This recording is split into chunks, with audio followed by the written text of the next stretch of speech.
So 2 real quick, because the last time we spoke, it was a conversation about I can get into that better feeling place again about this specific person and this specific conversation that we're having now. And part of my guilt was I still felt that maybe the best now, thing... see, you just messed No, it all up. Yes, I'm right back. Just let me talk real quick. I'm right back.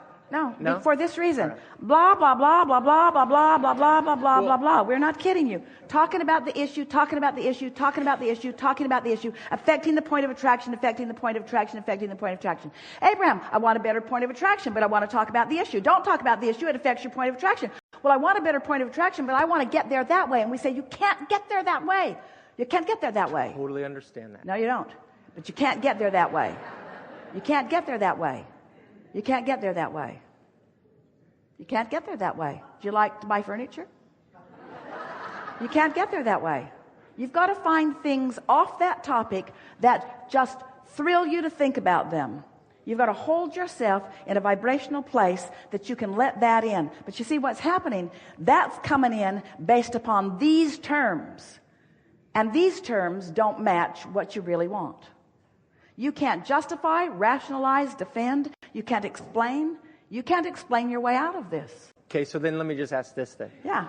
What is the best way to involve the other person? There is no good way to involve the other person. Okay. So I should just ignore the person from now until I feel better. For sure. But until the other person feels as neutral to you as the ocean you surf in.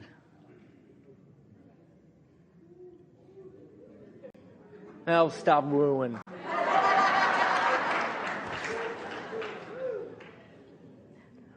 Because you have all these attachments that you've assigned to her. Totally. And so every time you think about her, you just mess up your point of attraction. So you got to get off of that. It'll clear out in a little while. All right. It will. It'll clear out in a little while. And meanwhile, you're just going to surf your way into abundance. You're going to surf your way into love. You're going to surf your way into World Series. Can I ask you this question? Do you feel vibrationally that I've moved on from that since the last time we spoke? As far as the way that you were explaining it to me about how I could get back into that feeling place? Well, there was a lot of movement, but you didn't demonstrate it in this moment because this moment felt like an opportunity to really get to the bottom of something with somebody who knows. Absolutely. And there's no bottom even with somebody who knows. I know. Yeah. And so I gotta let it go. You're not ever going to let your desire go. Sure. But by not talking about it, you'll let your resistance about your desire go. And then the vibration of well-being, because it's so great to buy furniture or whatever it is, becomes so solid that then everything that you want about that can flow easily, because by staying off that subject, this got all cleaned up. Okay. Did you follow that? Because this is full of stuff. Why is this full of stuff? Why is your vibrational environment, which is your grid, which is your point of attraction, why is it full of the vibrational frequencies that it's full of? Because of the things that you believe, because of the experiences that you've had. But those things won't stay active if you don't keep giving them airtime. They will peter out, you see. So you've got to find things that don't make you feel like that subject makes you feel and focus upon that till you have maintained for a little while a consistent feeling that feels different, and then everything about that subject that now feels the way you've now honed yourself to feel will flow into your experience, and you'll say, oh, I recognize you. I recognize you. I recognize you. Yeah. I recognize you. I don't have to talk myself into it. I don't have to explain it to myself. Yeah. I recognize it. Good. Yeah. Really good. Thank you. Yeah. Esther remembers watching Groundhog Day the first time. Her father's birthday is on Groundhog Day, so Groundhog Day has always been fun in their family. Then the movie Groundhog Day came out. Have you seen it? If you're alive on this planet, you have. Where every day starts over again. And the guy just got better and better at navigating through the day as he remembered what happened yesterday and adjusted to it. And that's, in a very bulky sense, what we're encouraging you to understand about your vibrational climate. You've created the climate, whether you know that you have or not, and everything that's coming to you is coming in response to your vibration, because that's the way this universe runs. Law of attraction says that which is likened to itself is drawn, and there's no law other than that law that is affecting your experience. You get what you are thinking about, whether you want it or not. That's just the way it is. So what you've practiced to be your vibrational countenance relative to money, relative to relationships, relative to home or business or life, relative to every subject in the world, what you've practiced yourself into thought about equals your vibrational environment, and then the universe, the world, the people around you, the circumstances and events, they can only show you what you've created. So everything that comes to you isn't about what anybody else is doing. It's about what you've got going on vibrationally. And of course, we acknowledge what you've got going on vibrationally is a lot about what you're observing out there, because you're often letting what you're observing out there affect what you're doing here. But you don't have to. There's this momentum thing that happens, though. Once it gets going, it's just easier to let it go that way, because it's difficult to turn it around. So we want to talk about momentum. We want to talk about deciding how you want to feel. We want to show you how to get this vibrational climate around yourself in an attitude that you'll like what flows into it.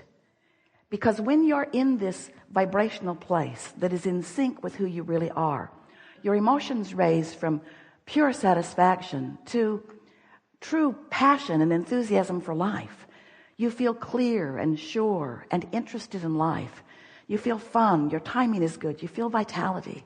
Everything about your world feels good to you once you deliberately prepare your vibrational environment to be the receiver of the things that it must receive, because law of attraction will not give to you something that you have not practiced. We always like to put this analogy in early in our conversations with you. Sometimes it is as if you are saying to us, Abraham, I've jumped out of an airplane and I don't have a parachute. Would you please advise me as what to do now? And we always say, hang on, it will be over in a little while. Because there is a momentum at that stage that there is not likely an action that you're going to find that is going to dramatically change the outcome, because you waited too long before you addressed it. You let the momentum get going too far. Well, no big deal. The momentum will peter out. And when you sleep tonight, the momentum will stop altogether. And in the morning when you awaken, you have the option of beginning your momentum in a way that creates a vibrational atmosphere that you will like what comes to it. So since we've been talking like this, Esther has been thinking a lot about creating her vibrational atmosphere. And she's saying to herself often, and it will serve you well too, I want to respond to what's happening out there in the world, or happening to me, happening anywhere that I'm involved with it or observing it. I want to respond from this practiced place of alignment, not from this reactionary place. And really that's what the art of allowing is all about. It's deciding how you want to feel. It's understanding that you are extensions of Source. It's understanding the way Source always bees with you. In fact, do you know that the only reason that you can even feel what you would call negative emotion, whether you call it fear or rage or embarrassment or anger, every negative emotion that you feel is only possible because you are feeling a way that the Source within you does not feel about the same subject. In other words, you're setting up a frequency that's different from the frequency of Source. So really what negative emotion is, here's the clearest way that we can ever explain it to you. Here you are standing in your world, in your body, in your beingness, and Source is surrounding you with well-being. And when you let yourself be the receiver of that well-being, of that clarity, of that love, of that appreciation, of that abundance, then you feel great. But when you start thinking thoughts that prevent it from coming, that's what negative emotion is. It's your resistance to the natural well-being, to the unconditional love, to the unconditional prosperity, to the unconditional clarity that is flowing your way all day, every day, if you will figure out some way to let it in. So that's what we want to help you do. Figure out ways to let it in. What do you want to talk about? You now know everything we know. And the rest of it is really up to just practicing it out there in the world. You just got to get out there, have an experience, and then acknowledge, oh, that experience matches the climate that I established. Do I want to adjust the climate, or did I like it? If you liked it, adjust nothing. If you didn't like it, adjust it. So, do you know you create your own reality? Do you know that it's a vibrational universe? Do you know that things are always working out for you, and the evidence of them working out for you is happening in this moment to the degree that you are soft and compliant and allowing it, and that you are the one that builds the shell around you and makes it a rougher ride than it needs to, but you could soften that shell and it would be a less rough ride. Do you get that? And that what is happening to you has nothing to do with anyone else on the planet, except that you're reacting to the way they're reacting to you and messing up what you're doing with your vibrational reality, that with your vibrational environment. Esther's been trying to find the perfect word because she can feel us meaning it. So she wants to say it's a climate, or it's an environment. It's a state of being. It's the vibrational beingness that you want to work on. And if we were standing in your physical shoes, we would work on it in these ways. We would go to places that feel good as often as we could. And we would acknowledge that it feels good, and we would try to identify what is it about this place that feels so good.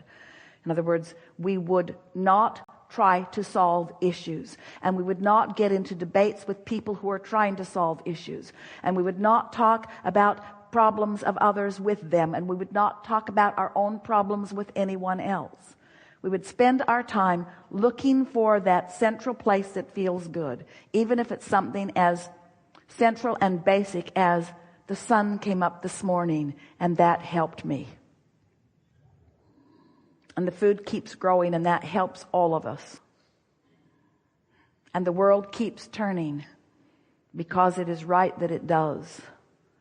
And babies keep being born because this is the leading edge of creation. And source keeps flowing because nothing other than that is natural. And well-being abounds no matter how hard you try to find dark corners of the world. They are small and puny in comparison with the brilliance and the beauty of the world. The well-being is dominant, no matter what anybody is focused upon in the moment. That's just a fact of the way that it is. The well-being is dominant. And as you start focusing yourself in those ways, then the details, like our friend was saying, those winks from the universe, the details, the specific details, will begin flooding into your experience until you will not be thinking that what Abraham's trying to get you to do is just withdraw from life and find something simple to focus upon and live happily ever after in a sort of confined world. Instead, you will notice that you have a cadre, a group of non-physical intelligence who understands the specific and intimate details of your desire, who is inspiring you to a path of least resistance, not just for the outcome that you think you want, but for the pleasure of the unfolding along the way. And then you're going to start making these associations, and then something's going to shift for you. It's going to be like a fulcrum shift. It's going to be like a paradigm shift. And if it hasn't already happened for you, which in many cases in this room it has, it's about to, and it will feel like this. The details of your life will cause you to feel worthy, because suddenly you'll be reacting to the core of what is good rather than to the anomaly that feels bad. Can you feel that shift?